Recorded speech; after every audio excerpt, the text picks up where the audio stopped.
Bonjour ladies and gentlemen, ici Mr. Flamingo.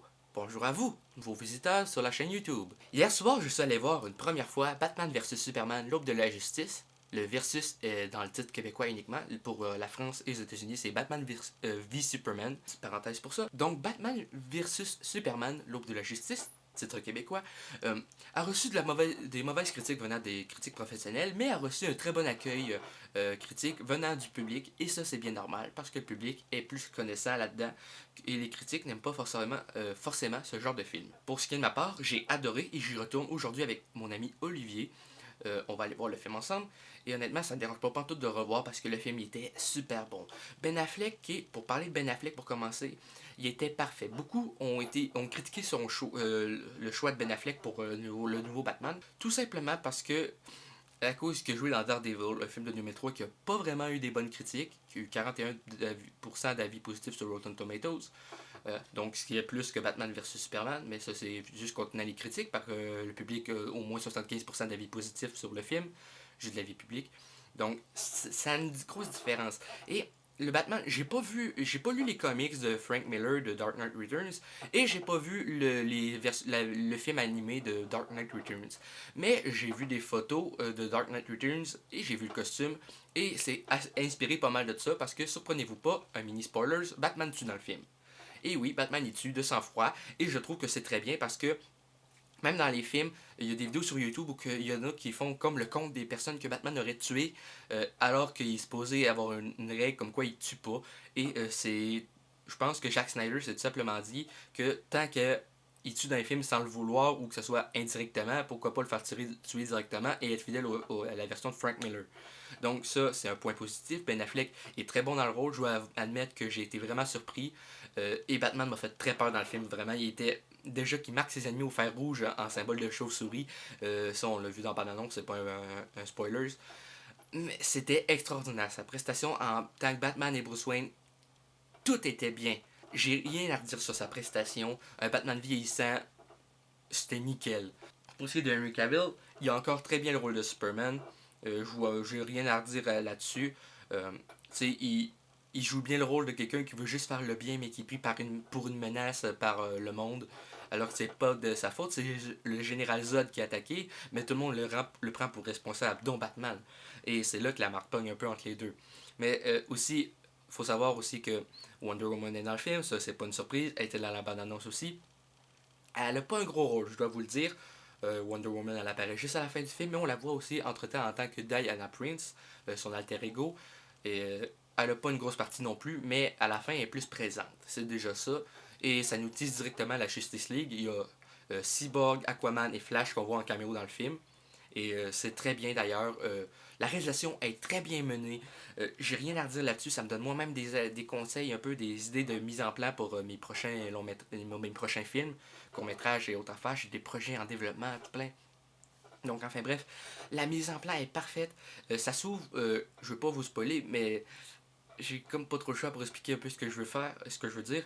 C'est que ça ouvre au début sur le décès des parents de Bruce Wayne, les parents joués par Lauren Cohan et Jeffrey Dean Morgan, qui jouera Negan dans la saison 6 et à la saison dernière de The Walking Dead, le grand fou des comics, et Lauren Cohan qui fait Maggie dans The Walking Dead. Donc, les deux, ils n'ont pas de dialogue pantoute. Je me rappelle pas qu'il y ait des dialogues. Ben, Thomas Wayne, il dit rien qu'une fois Martha, mais à part ça, juste l'ouverture du film, je t'ai pour dire l'opening, ben, c'est la même chose. L'ouverture du film nous ramène directement dans l'ambiance un peu des Batman à cause de. On ressent un peu ce qui l'a poussé à devenir le justicier.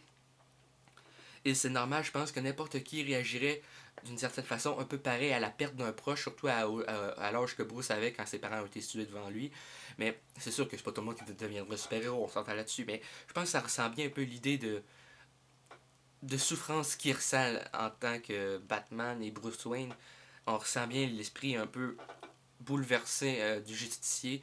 Déjà qu'on voit le costume de Robin dans la Batcave. Donc ça nous dit que Jason Todd ou un autre Robin est mort. Le Joker apparaît pas dans le film. Euh, je tiens à le préciser, en tout cas, je me rappelais pas l'avoir vu. Je vais regarder le film une deuxième fois aujourd'hui. Fait que je peux vous dire que si je vais le voir une deuxième fois, euh, je ferai une vidéo où je reprends mes propos, mais ça m'étonnerait bien gros. Euh, En tout cas, le film est très bien mené du début à la fin, je trouve. Il y a beaucoup d'action, c'est très bien. J'ai adoré. Il y a un petit peu d'humour, mais pas autant que dans les films Marvel. Parce qu'il faut savoir que DC Comics font des films beaucoup plus dark que les Marvel. Marvel, c'est eux, c'est plus de la comédie d'action. Tandis que les autres, c'est plus DC Comics action et baston, tu sais. Fait qu'il y a beaucoup moins d'humour. Il y a quelques moments d'humour venant des dialogues, surtout d'Alfred, qui est assez comique. Et Jeremy Irons, il joue très bien son rôle. Du mentor. Et non seulement, il n'est pas un simple majordome dans ce film-là, il est aussi le mentor. Et il veut aider, tout simplement. Puis c'est le meilleur Alfred que j'ai pu voir. Puis Ben Affleck, c'est le meilleur Batman que j'ai pu voir. Puis il pouvait pas faire pire que George Clooney. Mais le Batman et Robin, j'ai quand même un petit peu apprécié. Juste les Batman Paul qui me faisaient un peu peur. Enfin bref, je m'égare un peu du sujet. Gianna Malone, apparemment, elle devait jouer Batgirl, dans le fond. Mais elle a été coupée du montage. Mais apparemment, elle est juste coupée du montage de la version cinéma. Puisque le film, quand il va sortir en Blu-ray, je compte me l'acheter Day One, va avoir une version prolongée qui va durer 3 heures. Ça veut dire 30 minutes supplémentaires. Et qui va être classée R aux États-Unis. Rated R pour Restricted. Ça veut dire qu'on doit s'attendre à quelque chose de beaucoup plus violent et plus sanglant, et ça va être génial. Et apparemment, elle serait dans la version prolongée du film. Et ça, j'ai hâte de voir ça. Et je vais faire une review du film en version prolongée quand il va sortir en DVD. Mais il me semble que ça ne sera pas avant le mois de juillet. En tout cas, mois de juin, juillet, mettons qu'il va sortir le film en Blu-ray. Et en tout cas, c'est ça. Le film, il est très bien mené du début à la fin. Les caméos de Flash, Cyborg et Aquaman sont très bien. Flash, il y a un petit peu de dialogue. Il apparaît dans un rêve de Bruce. Et je pense que de toute façon, ils en ont déjà parlé dans des critiques à spoiler. C'est genre le seul caméo qui est genre parlant. Parce que Cyborg, il fait juste crier. Aquaman, on l'entend pas. Mais en tout cas, juste que le fait que c'est comme une suite à Man of Steel, donc c'est comme un peu Man of Steel 2, et une suite indirecte dans le fond, et que c'est directement le film qui va se passer avant la Justice League, et j'ai vraiment hâte, ça nous laisse directement penser ça nous laisse présumer dans le fond qu'il va y avoir une suite, et c'est le cas puisque Justice League va sortir l'année prochaine, novembre prochain me semble, l'année prochaine 2017. Et la partie 2 en 2019, me semble. En tout cas, c'est vraiment un très bon film. Moi, je le conseille à tous les fans. Surprenez-vous pas, c'est Batman dessus. C'est vraiment la version plus sombre. Aussi, j'ai oublié de parler de Jesse Eisenberg en tant que Lex Luthor. Il est parfait dans le rôle de Lex Luthor. Personnellement, j'ai jamais trouvé Jesse Eisenberg vraiment expressif dans ses rôles. C'est tout le temps genre la même face, puis il ressentait pas vraiment d'émotion. Mais au fil du temps, je l'ai découvert dans Zombieland. Et maintenant, il est vraiment plus expressif. Genre dans la bande-annonce, ça fait Bruce Wayne meets Clark Kent. Ha! I love it. I love bringing people together. T'sais, là, il est déjà plus expressif. Il rentre directement dans l'esprit de son personnage, qui est un grand malade mental un petit peu. On voit que Lex, il est pas tout à fait bien dans sa tête. Et ça, c'est bien avec le personnage, parce qu'on n'a jamais vu, j'ai jamais vu personnellement ce côté-là de Lex Luthor. Et c'est très bien. C'est pas mal ça. Donc, c'est tout ce que j'ai à dire pour le film Batman vs Superman, l'Aube de la Justice. Titre québécois, je le rappelle, parce que le versus, c'est rien qu'au Québec, le titre.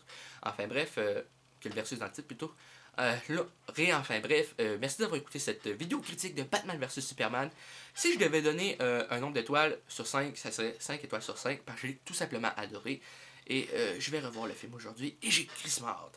Donc en tout cas, j'espère que vous avez apprécié ma vidéo critique sur Batman vs Superman, l'Aube de la Justice. Si c'est le cas, n'hésitez pas à laisser un commentaire, un pouce bleu bien gros comme le PFK, et un abonnement à la chaîne pour qu'on puisse se retrouver dans les prochaines vidéos. Sur ce, ladies and gentlemen et nouveaux visiteurs, je vous dis bye bye.